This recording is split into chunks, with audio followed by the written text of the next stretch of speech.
This is First GenXers.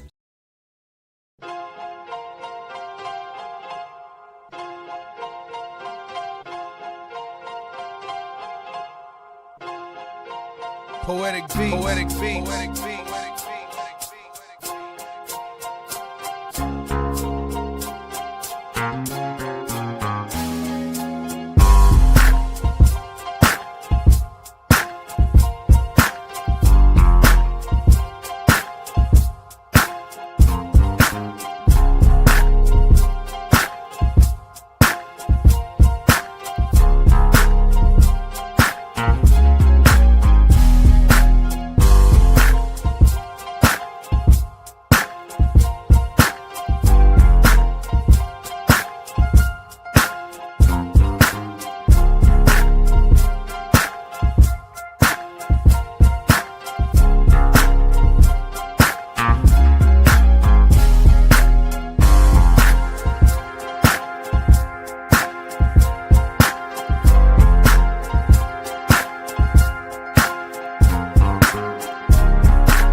Welcome to the classroom.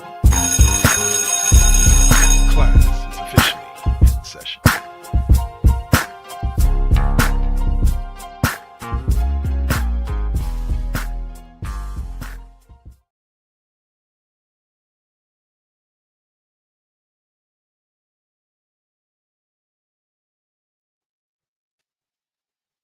Good evening, y'all. Good evening, and welcome to this week's edition of Le Classroom, featuring OMalley. The woman to my left, your right, is the one and only OMalley, and we are here to talk some good old sports with you. Like, yeah, we haven't been on in a couple of weeks, so there is a lot that we are going to be covering, but we are going to open up with the NBA playoffs. That's right. Your favorite team and mine is playing in the NBA playoffs this week. But we're Is that what they're doing right now? Are they playing? Sorry. Yeah. I know. The Warriors Timberwolves series. Yeah, I don't know what that is, but there's a basketball involved. there is a basketball involved. They were playing for a while yesterday. Like enough of these people calling for Draymond Green to go. Like y'all really need to miss me with that shit. Just stop. We wouldn't have the championships that we have if it wasn't for him. So, and I'm sorry, but he's actually been rather well behaved, minus, him fouling out last night. And he wasn't the only one in foul trouble. I don't disagree with some of the shit he was saying after the last game in Minnesota. Not to mention, there was a fan that got freaking ejected for being a racist piece of shit. But they do go after him much differently than they go after Joker, than they go after other players. And yes, I know, I'm sure that some people are going to be screaming it's because he's got the history that he does and blah, blah, blah. But you can't also try to convince me that that doesn't come into play in the history that he has. He's looked at differently. And so if he feels that it's that way, then I'm going to go with what he's saying, because that's the first time I've really heard him bring that up to that extent. And I respect how he feels about that. And he can tell he's the one that's on the freaking court, you stupid idiots. Here's my thing with Draymond is that, okay, this is the best way I can think of to say it without sounding like I'm saying, oh my God, the refs are against this. There are certain fouls that Draymond gets that I don't think are fouls if it's anybody other than Draymond committing them. I posted it the other night. I even said if Joker doesn't catch a foul for something he did that Draymond didn't, it's very blatant. And I'm sorry, but I'm also sick of this making him the angry black man narrative. I'm sick of it. And yeah, I know it's real rich from a white chick over here, but hello, if I can see it, they're Draymond is a with that. highly intelligent young man. He's passionate about what he does. And yeah, that'll get you the angry black man tag almost every time. And because what? Because he's a big dude who doesn't have the best body awareness, then it's always intentional and it's aggressive and he's angry. And yeah, he's angry when they're calling or not calling things that they should or shouldn't be calling. Freaking Well, it was angry too. Nobody's calling him the freaking little angry black dude.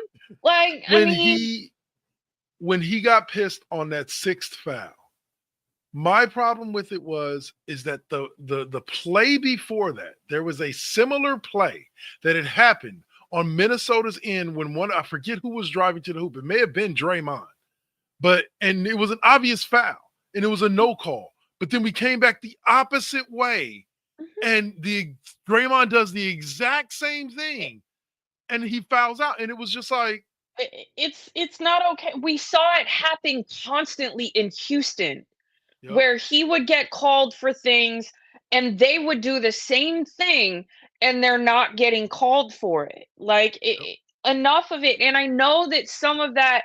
Yes, it comes with his reputation and they look at him more, but that's bullshit. Yeah. Just like this other shit is bullshit, is that if we get back into a better position, can you just get your suspension right now? Can we get that done and over with? Because, and I've been saying this since 2016, it should reset at the finals. It should always reset at the finals. That should never come into play. Honestly, I personally think it should reset at each round of the playoffs. I don't feel that somebody should be held. It's not the regular season. Okay. Every round starts a new round. You get a new set. You can even lower the amount of flagrants it takes to get to that suspension point. That's fine. But reset it after every round. Because it's not fair for something that happened in a previous thing to be held now against somebody, especially when you look at that Houston matchup. And that was a dirty series. And also, if it makes no sense if your refereeing is going to be as inconsistent as theirs has been, where one round you're going to be letting them get away with basically mugging each other, and then the next round you're going to call every ticky-tack foul. That it's got to get more consistent across the board with the refs, so that way it makes more sense. Because you saw Steve Kerr, oh my God, that man looked like he was about to turn into a tomato. He was so beat red. And I'm sure that at least one of those fouls that Draymond got yesterday would have been challenged had we still had a challenge. Left. Yeah, that's another thing they can fix is give in the playoffs, give each team more challenges to be able to work with. Yeah. You don't want to slow down the game, but an extra challenge on each side isn't going to slow down the game that much. Also, the new rules of like the second challenges that even if you win the challenge, you still lose your timeout. That's some bullshit too. Like, no, if you win the challenge, you keep your timeout, you keep the challenge, you keep everything. Like, don't penalize people because the officiating fucking sucks. Yeah, 100%. And so it's gonna make for an interesting playoffs. Right now, we've got, like I said, we got the Wolves with 2-1 over the Warriors with their win in San Francisco last night. Last night's win was a tough one to watch because I tuned in when they were up 67-62, right after they made their run in the early third, and I was like, "Oh, cool, we're up. Let me watch this." And then just so you're why hurt we my lost. Feelings, huh? So you're why we lost. You should have just kept the game off, sir. I have to remember that. I'll just have to watch it on ESPN next time, or watch the highlights on ESPN. If we up, I'm just letting it go. I'm Yeah, good. just peace out. Like what we need is either Jimmy Butler and Buddy Hield to have a great game next game to even it up. Because if we can get that second win right now, We're then okay. we We're can get to game okay. 6 and yeah. We're And so, okay. but if we can't get that second win right now, like it's going to be tough to pull out of a 3-1 hole. Even if we can manage to get it to a game 6 with Steph, it's going to be tough to win 3 straight. So we gotta win game 4. Got to. Well, and here's the thing too, is if we win game 4 and guarantee that game 6, right? Yeah. There's 4 days in between game 5 and game 6 because of the Valkyries. Yes. And so that yay, thank you. And that bodes well for Steph. And I mean, what we're hearing right now is promising. He was doing some stuff before the game yesterday. He's still not doing any cuts, or it's not full pace, anything like that. But my only concern is, like, yes, I want him to come back, but I also don't want another Kevin Durant issue to happen where either. He comes back for like 2 games and then gets hurt again worse. Because he shouldn't have been back. Yeah. So, you know, this isn't where we want to be right now, but it could be worse. And I mean, we've been down Steph a couple of 3-1, games before. So you've done it before.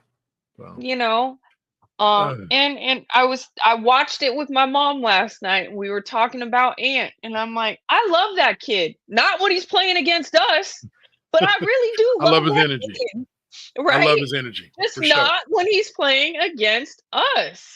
I can do without him dunking on Kevin Looney. Like, bro, we can leave that alone. Yeah. All right. So we also have the Thunder and Nuggets tied up at 2-2. Can we say first time in history that all the road teams won the first game in all of their series? Like, bravo to all of the teams, the Nuggets, the Pacers. The Pacers, like, we haven't even gotten to that yet. Like, don't get me wrong, they're only up 2-1 now, but last I saw they were up in the game tonight right now. And all of these Cavs fans and people saying, well, it's because Cavs are down, but didn't they get 3 of their players back and they're still losing right now? Yep. And so, like, getting back to that Thunder series though, like, I am all about what's happening there because you've got grit versus how do you say grit versus youth. Fancy, or grit versus youth. Like Denver is that gritty ass team that will grind and grind and grind and will just get in your head, like get in your space. Jokic, Gordon, all them boys, and Gordon, come on, dudes won 2 games for them. His 3-pointer and his dunk, that was just one in each round so far. So I mean, he is the reason why they are in where they're at right now. So who is it? Aaron Jordan. Pacers up 43 on the Cavs right now. What's up? Pacers are up 43 on the Cavs right now. 43? 43 at halftime. You're messing with me. No, I'm not. It's 78-39. I'm sure it's probably different than that. Yeah, they're up. It's 80-39. Yeah, 80-30. There's some crazy stuff going on right now. Let's go ahead, flip on over to that Eastern Conference. Pacers evidently about to go up 3-1 over the Cavs. 41 in the third quarter, like, wow. Oh, I can't wait till we talk about the Celtics. Yeah. But I want to talk about that game too. I thought Cleveland was I thought for sure Cleveland had it locked up. They was about to do this thing. And then all of a sudden, I had this weird moment where I flashed back where fucking Tyrese Halliburton and company became Reggie Miller and the boys out there with 13 seconds left and needing 8 points to win the game after being down by 7. I will honestly say this, just honest reaction.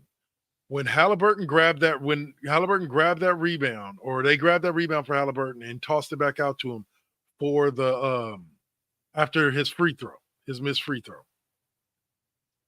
And he started dribbling between his legs and doing all the fancy shit and went to go like jab step. I was like, he's about to hit that 3. Step back behind that line and launch that when it hit the net, I scared out of my daughter because I started screaming, what the did I just watch? What the did I? It reminded me of Steph. It wasn't a playoff game. That game in Oklahoma City where he hit that like he's literally just stepped across half court and shot the jumper and won it with that. And like you could even see on Steph's face as he was standing there after it went in, like he didn't even expect it to go in. You know, it was just like, wow. Like, wow. And like, that's what I felt like. Like, it was just like, what in the did I just watch? Tyrese Halliburton, you are a goddamn beast. Your dad's kind of a piece of shit, but you're a beast. Well, your dad almost got himself killed. Talk about 100 men versus gorilla. One dad versus Giannis ain't going to work out well for him. And it's just unnecessary. Like, just absolutely unnecessary. Because it's a no-win situation for anyone in that aspect. It's just not necessary. And your kid's advancing and you want to fuck with a player on the other team. Here's the thing about it. I've always said this. Not family, not fans should be allowed on the court after a game. Family should be escorted immediately back to the locker room to go wait for them there. And then the fans can sit in their seats and cheer. But nobody needs to be on the court with the home team players or the away team players. Nobody needs to be on the court. No, there's no reason for it. None of that happens. There's a time and a place, and that's just not it. Yep. I'm like none of that ever happens if as soon as the last second ticks off the clock, security escorts Mr. Halliburton directly back to the locker room to go wait for his son back there. Mm-hmm. None of it happens because he's never there. And now he's sitting courtside in Cleveland watching his son hopefully go to an Eastern Conference Finals. But instead, he's sitting at home watching it. Look, man, you made a choice. You made a choice. Choices, consequences. Amen. Now let's get to the series that Heather wanted to talk about, in the series that has Stephen A. Smith losing his voice game by game. I don't know how he's losing his voice because that man's always yelling anyways. I mean, he's going to have an aneurysm. But I want to talk about that. What is the first game? Yeah. 45 missed threes, folks. 45 missed threes. And the fact that your coach is sitting there saying, that's the game we're going to continue to play, period. We're not changing our game, period. Had another game where it wasn't 45, but shit, over 2 games, there's over 100 some odd missed threes. Insanity. Okay? Especially when everybody knows now is that all you have to do to stop the Celtics at this point is stop their 3-point game. Yep. You guys got to adapt. Learn how to adapt. I don't give 2 halves of shit. And this is coming from a Warriors fan. Hello, we started this shit. Okay? I'm going to scream at my team. If they're shooting threes and they're not going in, you better take it to the fucking hole. Period. Get me points. Yeah. Not rocket science. 100%. The law of averages. Not at all. Here's the thing with it is for me is that the Celtics are in that live by the 3, die by the 3 mode. And right now they're just dying by the 3. Like that's the thing about it is like Stephen A. is like they were talking about the fact that they had so many missed threes in the first couple of games.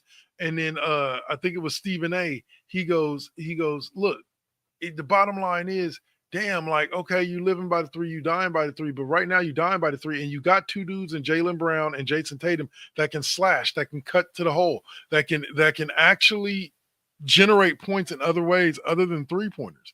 And they're just still choosing to stick with. That's the understand something. Which is hilarious coming from Stephen A. trying to give them tips on how to win because he doesn't want them to win. And I can't believe that, like, this is the first time in my life where I'm actually also in agreement with Chuck.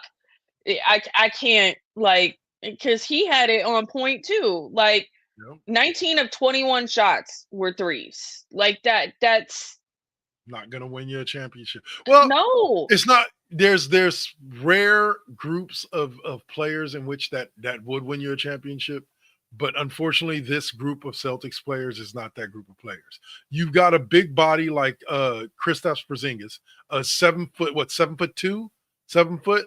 Like, use him in the low post. Like, stop having him chuck up a bunch of threes. Get him in that pick and roll and get him a mismatch down below and let him go to work. Jason Tatum, Jaylen Brown, like Stephen A. said, get the slash into the hoop, create some more open shots. But they were saying like 30% of the shots that they took were uncontested.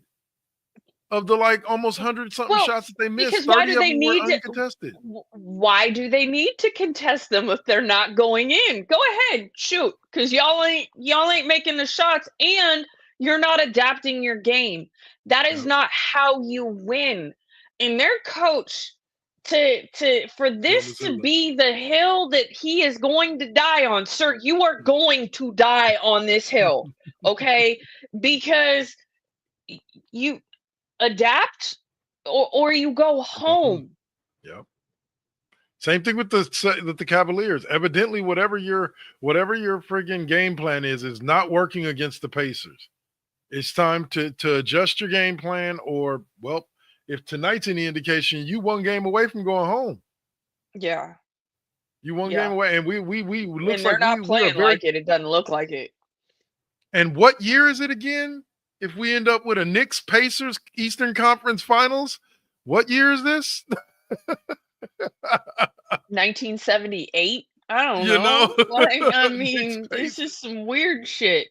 What Twilight Zone are we living in?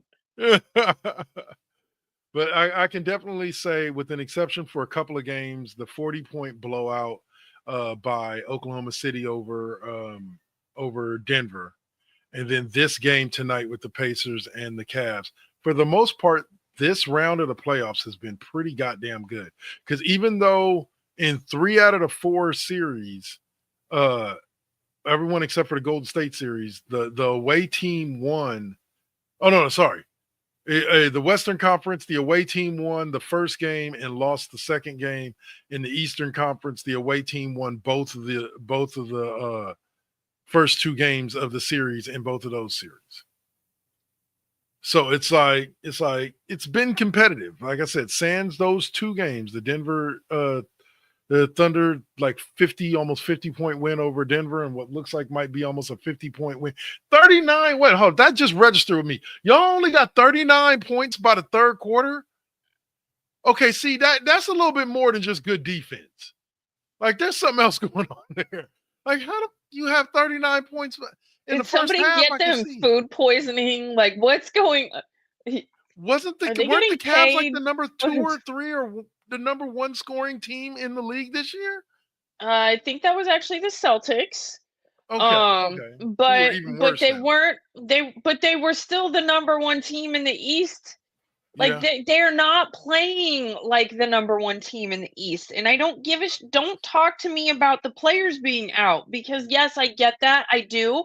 But they came back last game, right? Game. And they got that one game. And they got that win. So what the hell? Because, like, I mean, you guys are not playing like a team right now who wants to win. Right. 39 points at halftime, 39 points to start the third quarter. Like, wow. Yeah. Wow. All right. And I don't want to hear shit about we done with the 90s with scores like this. I don't. Anyway, all right. So we're gonna stop our basketball talk there. We'll come back, probably talk a little bit more basketball, and then just talk a couple of those first round series, and then talk a little off season NFL, maybe some MLB. The Dodgers.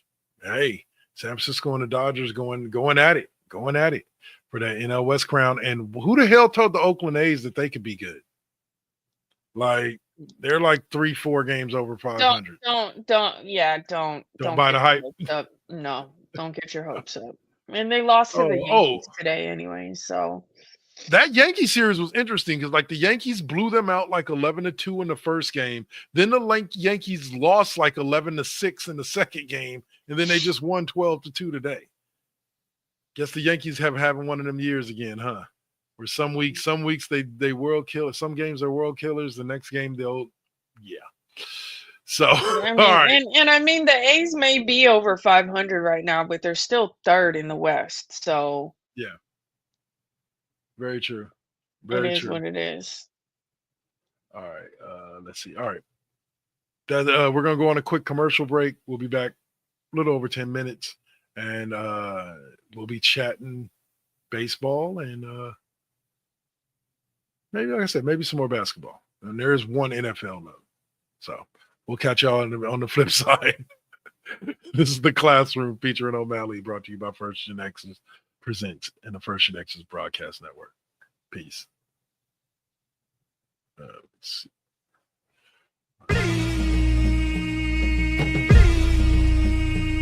This is now versus then. This is now versus then. Get on your mark, let's go. This is now versus then. Burning up your radio, still turning up the heat with Poetic on the flow. Got you moving to the beats with the Saint as your host. Shout out the collective, hold it down, we gon' clown, that's the lesson. We're Generation X meets Generation Next, with them bangers from the east to the south to the west. Yeah, this how we do it in Sacktown. Slide to the studio, yup, it goes down. These beats gon' pound, waking the game up, told you it goes down. And this is only the intro. Turn the mics on, shout out to my kinfo. Where you at, y'all? Let's get this started. Turn down for what, we about to start the party. Let's go, let's go, let's go, let's go. This is now versus then. This is now versus then.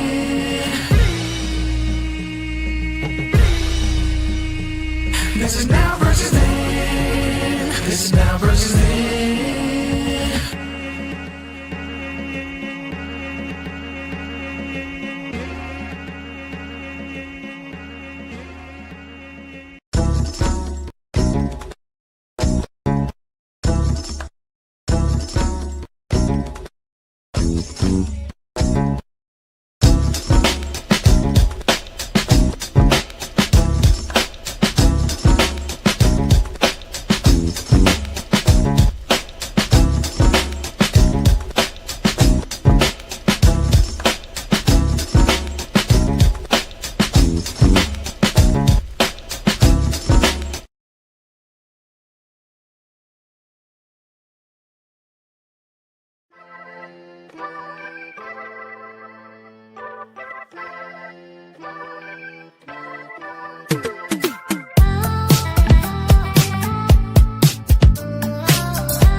They say that beauty is in the eye of the beholder, but the definition of beauty is distorted. Yeah, come on. Searching for yourself, so insecure about the way you look, so you go to Miami.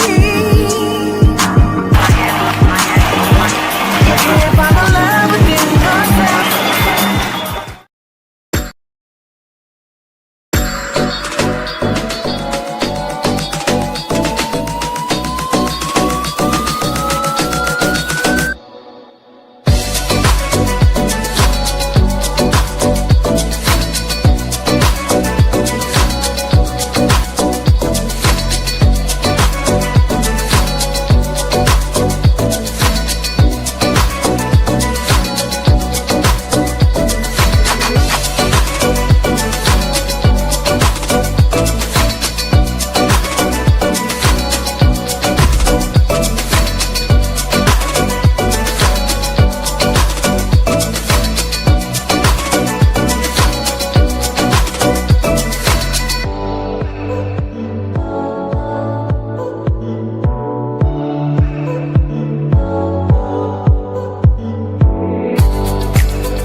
You got to keep it.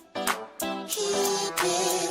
You got to keep in the Success comes right after the struggle. I ain't even giving up on whatever I wanted. The tragedies I've seen, I can't even stomach.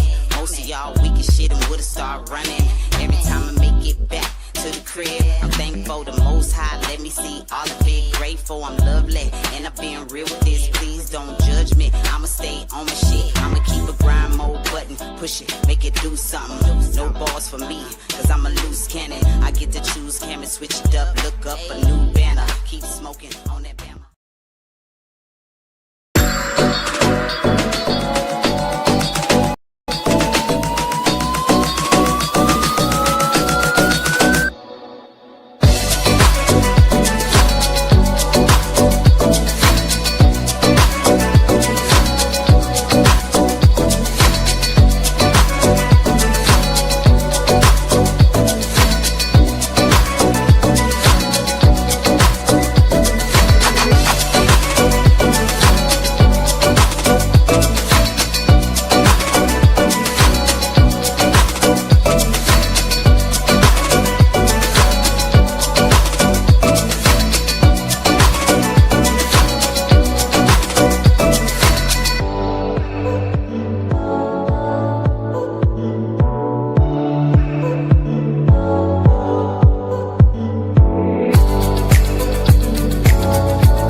All right. And we are back. Hey, OMalley. You think you Yes. could load up a Rise of OMalley by the end of the show? No. No? Dang. We can shoot for next week. We can shoot for Yes. next week. Absolutely. All right. Yeah. My brain capacity today is Not a not, problem. but I I can go definitely can ahead do and that next week I can for go ahead sure. and fire up a double K's classroom for us at the end of the show there. Awesome. All right. So we're going to talk a little bit. There was one NFL note I wanted to hit before we took a look at some, some MLB. And that was, George Kittle signing a 4-year extension with the 49ers. So their favorite, Brock Purdy's favorite tight end is locked up for the next 4 years. So I'm With the kind of team, happy. not in prison. Let's clarify that. I would hope not. Please, no, Georgia. Don't be that kind of player. Don't be that kind of player. But yeah, so I'm happy they brought him back. Next up, hopefully, we'll get Brock Purdy locked up, and then we'll know what we're looking forward to in the years moving forward. Ooh, sorry about that. This NFL offseason has definitely been a weird one. Did you see? And here's the other thing I was going to ask you about. Did you see the news about Pittsburgh Derek Carr trading? That too. Yes, I definitely want to touch on that. But Dallas Cowboys trading for George Pickens. Yeah, I saw that. And you know, I love how there was only one or two people that I saw that brought up the point that like everybody in Dallas is so happy. Oh, we got a true number 2 now behind CD, blah, blah, blah, blah. Guys, do you guys not remember that Pittsburgh has a history of getting rid of problem receivers?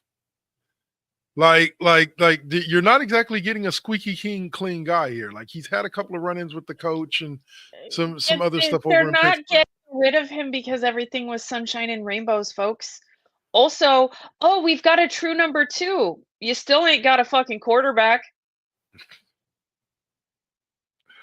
I'll say it went like there. this. With Dallas, it's one of two things. It's either it's to be honest with you, it's either their offense averages like 30 points a game and their defense gives up 35, or their defense averages 12 a game and their offense can barely squeak out 11. Like, Can't even get a field goal. Like, it's just how it is with Dallas. Like, it's 29 years, y'all. Y'all don't go to the conference championship this year. That's 30 straight years without a trip to the conference championship.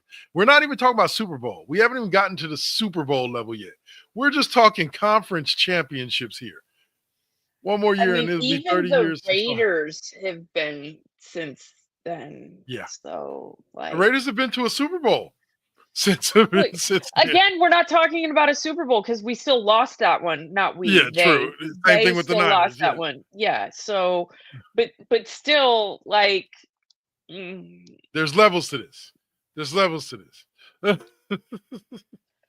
want to know, like, I feel like the quarterbacks have something on him, and it just gets passed down to the next quarterback, to the next quarterback, to the next quarterback. It's like, it's this golden present that they come into, like, when they get named the starting quarterback. Oh, you're going to need this. Here you go. Here's all the dirt on Jerry Jones. Oh, probably. Because for somebody who is supposed to be like a great businessman, he sure makes really shitty financial decisions when it comes to the team. What do they say? If you're thinking with this in business, and that's the thing with it, is like, he gets attached to certain quarterbacks. Because don't get me wrong, there was a time in which Tony Romo was a good quarterback. Okay, not good enough to win a championship, or at least not without a lot of help around. 3 years. But, like, I would never say Tony Romo was a bad quarterback. Okay, but he was a good quarterback, just not good enough. Right. He wasn't going to get him to a championship. He wasn't just like Dak. Dak is a good quarterback, just not good enough. Definitely not good enough to have an entirely guaranteed freaking salary either. That is probably one of, only behind the Cleveland Browns and Deshaun Watson has there been a worse financial football decision. I would agree. I can't disagree, because the bottom line is that I don't know if I would have paid Dak Prescott $60 million. Like, I'd have looked at, like, somebody, and not fully guaranteed that.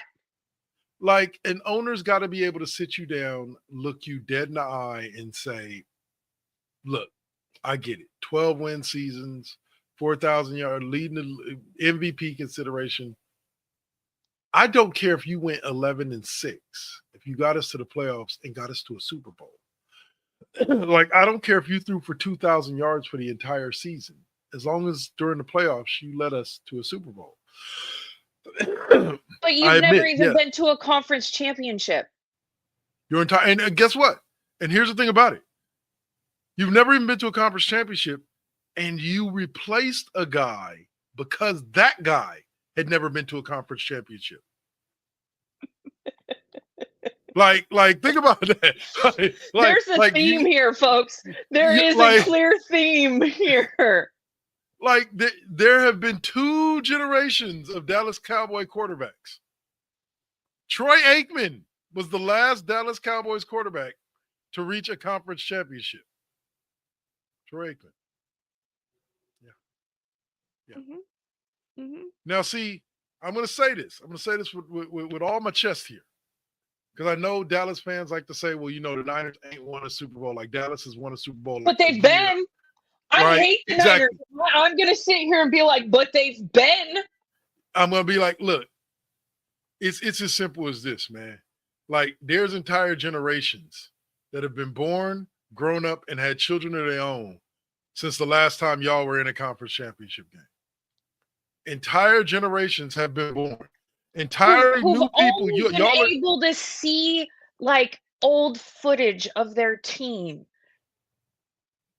in the Super Bowl. yeah. Like, yeah. Because it don't look like it's happening anytime soon, at least not before Jerry Jones died. Like, I hate to say it like that. I know it sounds very depressing, but it's think about it, y'all. Look at what's happening. There is no one. It's you're gonna need an entire overhaul. There is no one move that y'all can make that's gonna instantly make he's really giving Al Davis towards the end of his life and tenure for Oakland. And well, here's Al also Davis, I hate saying that because Al Davis actually did so much for the league that so many people don't even think about these days because of what his tenure looked like at the end. But then his stupid bullheaded freaking fucking PF Chang shirt, van driving airhead fucking wish he had a daughter son, his come in and freaking just made it worse. Oh yeah, I would say that's an accurate representation of Mark Davis. He's working his daddy issues out on the team. Like, if you are not familiar about their contentious relationship, please go do your research. If you call yourself a fan, I am not like yeah. I just say I feel sorry for Raiders fans because they deserve better. Period. No, they don't. I always just say it. Not the ones who still jumped on the Vegas bandwagon. You guys can live in years of suck from here on out. And what's funny is that's about how the Raider fan base split when they moved to LA. There was the ones that stayed with the team, and then there was the ones who said fuck the team and fuck you for going with them. Absolutely. But fuck your feelings on top of it. Fucking same thing about the A's. Fuck the A's. Fuck Jeff Fisher. Fuck all of you. Like, damn near richest owner in baseball and won't fucking spend any money. But go ahead, go put more money in his pocket because he appreciates you so much. Hey, no, I don't buy tickets to the game. Those things are too damn expensive. I just keep track of what they're doing in the standing. All right, and then last NFL offseason topic, she just brought it up, or she was just about to bring it up before I brought this up. Derek Carr, former Fresno Bulldog, former Oakland Raider. Not the gang, the college football team, folks. Yes. The college football team, not the gang. Okay, just got to clarify that. Clearly, my life is run by prison. The Fresno State Bulldogs, not the Fresno. There we go. Fresno State. There we go. Yes, there we go. And retires from the NFL for the worst reason you could ever retire, due to injury. Mm-hmm. Like, I respect him for it, though.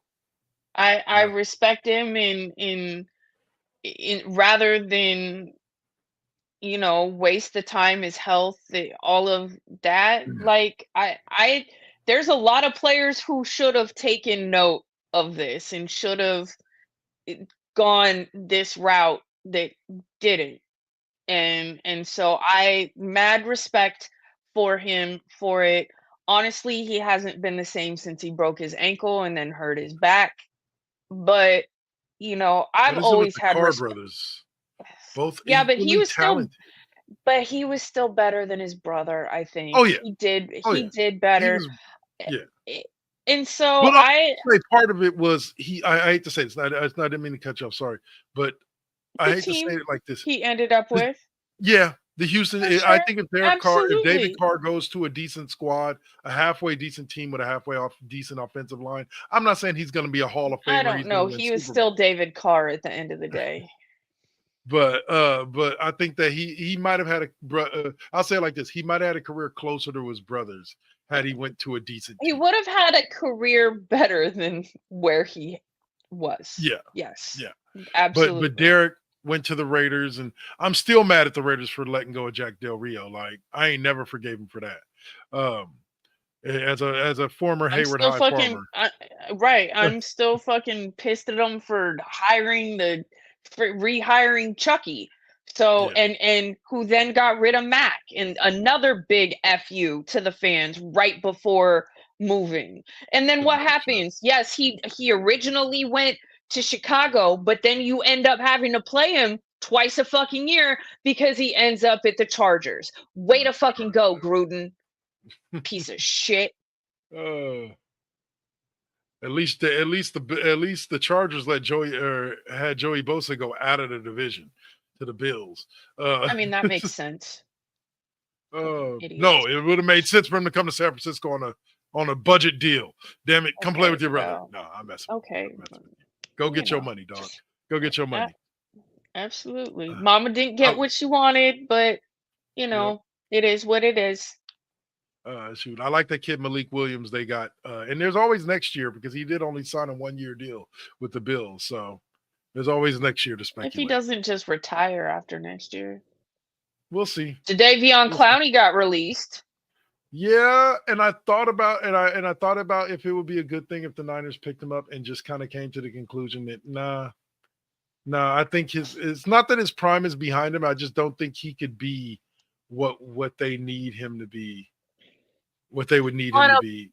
On a super positive note, some very oblivious, sweet woman who sat next to Mr. Travis Hunter on the airplane from Denver to Florida talked about not even knowing who he was, but how he was just such a polite young man who offered to put her bag in the overhead compartment, said yes ma'am, no ma'am, very polite, offered to help her out. And then she asked him or somebody else, who am I sitting next to? Because everybody kept coming up and congratulating him and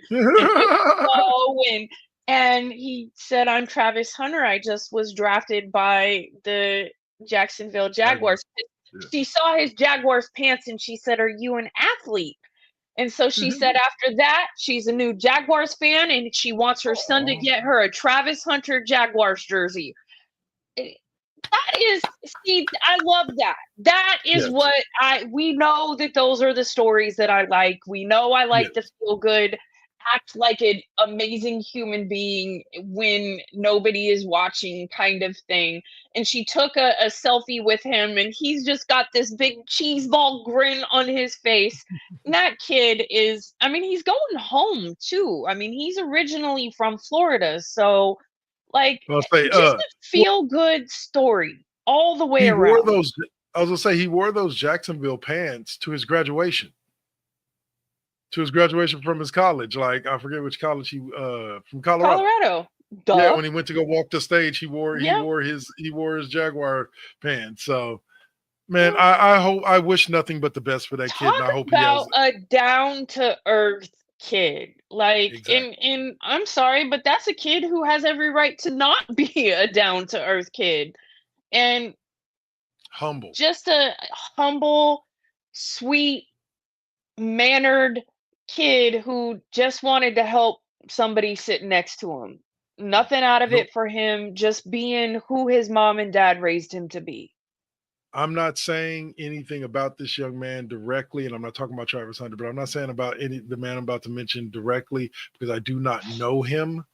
But in a world full of Shadors, be a Travis.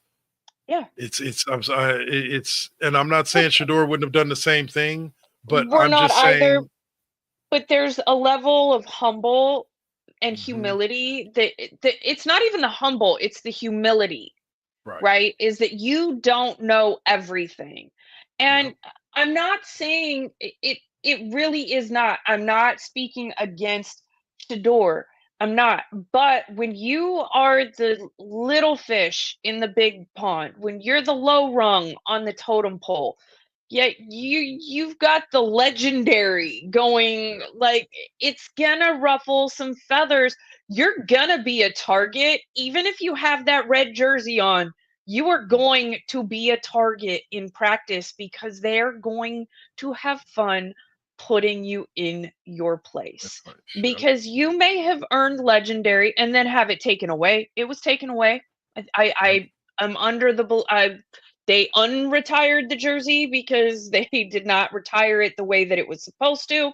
Anyways, aside from that, like, you're on to the next stop where you aren't legendary yet.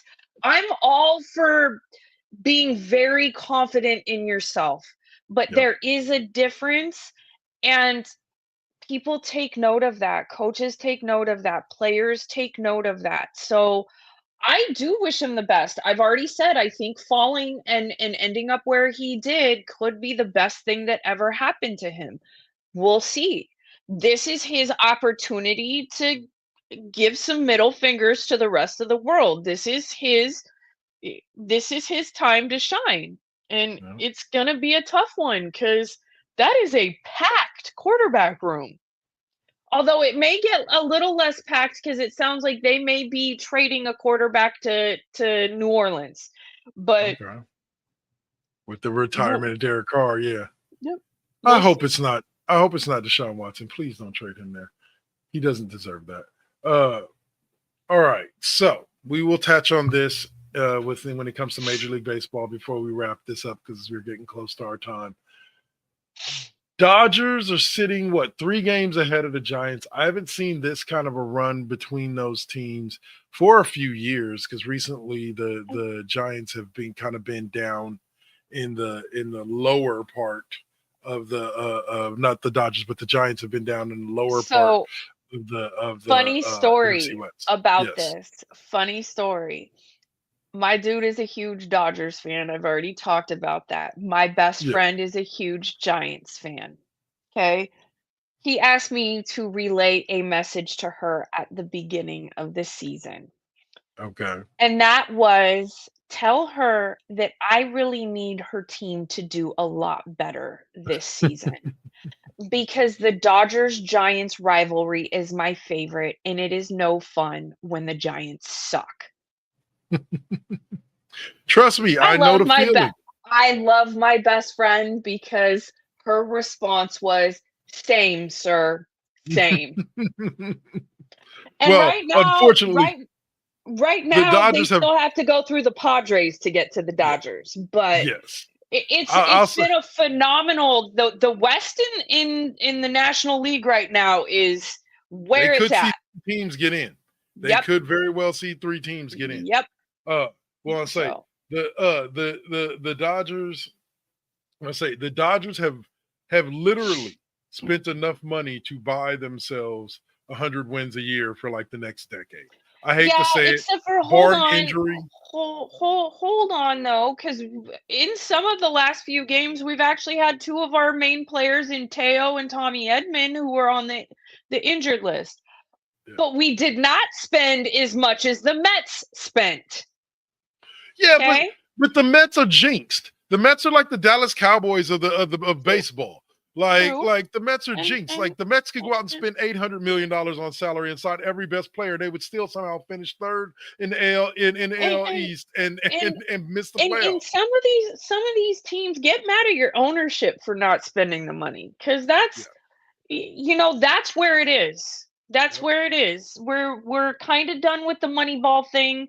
If I have to hear any more about analytics in sports, I'm going to bang my head against the wall because he fucking hates analytics in sports, whether it's baseball, football, basketball. And I mean, yeah, he's on the same page with Chuck in analytics and basketball. And I get it. I get it. It takes some of the stuff out of it. Just play the fucking game. But some of these teams have the ability to spend the money. They just don't. I say it like this. I think where the mistake was made with analytics is when it was released to the general public. I think analytics are great for scouting departments, for within the teams. I think analytics are amazing. They help them make better choices for people who are better fits for their team, their style of baseball, football, basketball. I think when it got out to the general public and the general public started trying to use analytics to analyze the game from their couches, that's when it became this amorphous thing. Also, that's just when they started switching out the pitcher for every fucking batter because of analytics, and they have changed that a little bit. You have to, I think, 3 batters. You have to at least something that minimum, they've changed it. There's a batter minimum, But But that's where the overuse of it during game time, because I'm for analytics when it comes to the scouting, the Yeah. putting a team together. That's where it should be used. But the way that it was being used in game time is like, now you're actually prolonging this game by like 3 hours, and nobody wants to watch that game. Nobody wants to watch where it's a new pitcher for every fucking batter. Nobody wants to watch that game. I do agree, but I will say this. Those games, those late World Series games recently, I would say like 2017, 2018, where you saw like a pinch hitter gets set up and then he goes to a different pitcher because he knows he has better odds of getting this guy out with that pitcher versus this hitter. And I kind of like how that plays out, but I'm a numbers guy. I've always been a stats guy. You know, I agree with you though 100% that I hate it when like you shouldn't be able to, okay, he sends a lefty up, so you send up a righty pitcher, and then the next hitter that he sends up, he pinch hits again and sends a righty up, so you switch out to a lefty. No, that guy, that righty needs to be in. He needs to be good enough to strike out or get out a right-handed batter, period, or you just need to take your odds. You don't need to be able to make those switches like that. But, you know, in specific games, like in the World Series, it made sense at the time, but I do agree, no. You got your one pitch. It's like Dennis Eckersley. And you knew when he was in the game.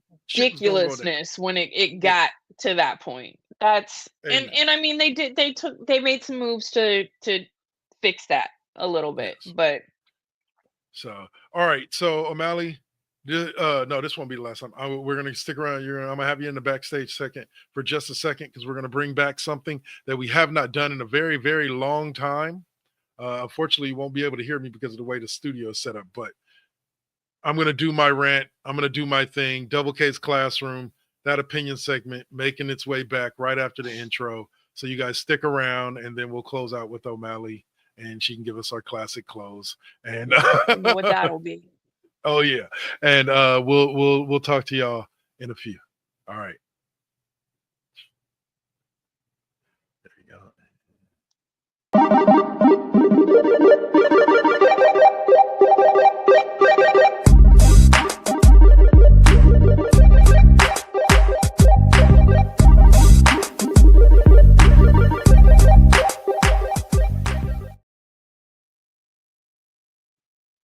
All right, so here we go, guys. Double K's Classroom. I'm back. I just wanted to talk about something real quick. So, first of all, to give you guys a heads up, what the Double K Classroom segment is, a little tag segment. We have Double K's Classroom, Rise of OMalley, Mr. Swab's Take, Duel's Corner, a little 5-minute segment where we get to rant and rave about whatever we feel about sports, so on and so forth. So tonight I'm going to talk a little bit about something that I wanted to go over with LeBron fans, and that was the higher difficulty level argument is not the flex that you think. Just because the competition or the test was harder doesn't mean you get extra credit for higher difficulty. And I think LeBron fans think that that's how it works, and it's just not, guys.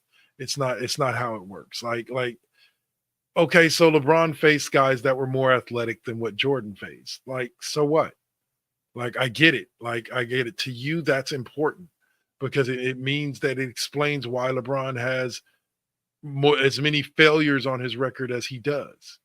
But the bottom line is it may explain to you why he has the failures, but it still doesn't mean that for some odd reason that those failures should be forgiven or they should affect his legacy less.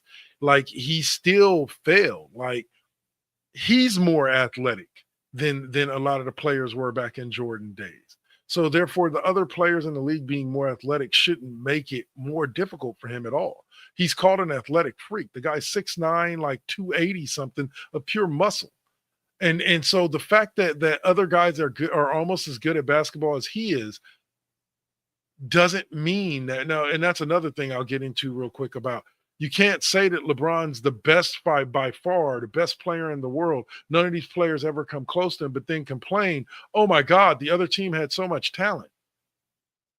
when LeBron's teams had talent as well. Like the constant excuse with the KD Warriors team. LeBron, you're supposedly an A-class defender when you want to try. Why didn't you want to try those series with the Warriors against with KD? Why didn't you want to try to play that lockdown defense on KD? Because if you do that, you guys have a solid shot at winning that title. You guys aren't blown out 4-1. You guys aren't blown out 4-0. I'm sick and tired of this argument that KD and all of them were just too much to overcome. When really a little bit more effort on the defensive side by LeBron could have possibly led to an actual victory, or at least not getting swept at minimum. So y'all, I'm sorry, but I'm tired of hearing this. We need to stop with this and just know the higher difficulty level argument is not a valid argument for why LeBron is better than Jordan. You got to come up with something else. So that's it for Double K's Classroom for this week. Next week, we will end the show with a rise of OMalley. Like we just talked about with OMalley right there. So I'll see y'all then. Peace out.